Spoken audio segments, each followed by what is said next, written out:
The French government is currently under fire after it announced a proposal to use video surveillance assisted by artificial intelligence, or AI, ahead of the Paris 2024 Olympics. Last week, France's Senate voted overwhelmingly in favor of this bill.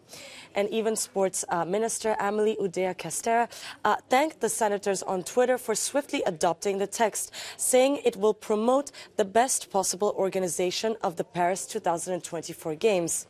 Now, this legislation includes plans to use AI for the first time ever in France to track and detect any suspicious body language or crowd movements through CCTV cameras and drones, and then alert the police.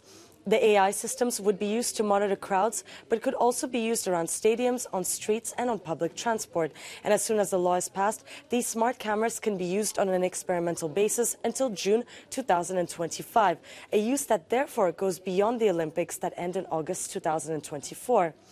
The proposal comes as France seeks to avoid repeating the chaos of last year's Champions League final at the Stade de France. If you remember these images, fans, including children, were tear-gassed, and many supporters said they were mugged and attacked around the stadium. But many human rights groups have slammed the bill, calling it intrusive and a danger to human liberties. We spoke to Katia Roux from Amnesty International. We have a lot of fear that this would be used to target maybe specific groups, and that would infringe the right to privacy, but also the right to freedom of expression and peaceful assembly. And to date, the effectiveness of such technology in fighting crime, in fighting terrorism, hasn't been proved at all.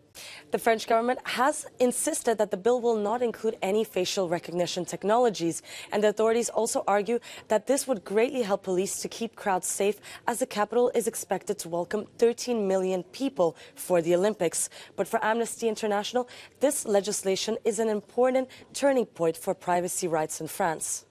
We can fear that facial recognition might be the next step, actually.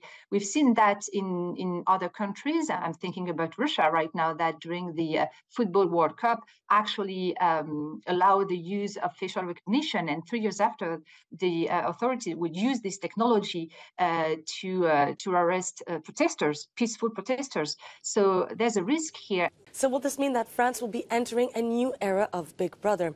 Well, the bill hasn't been passed yet, but it will be examined by the National Assembly in February.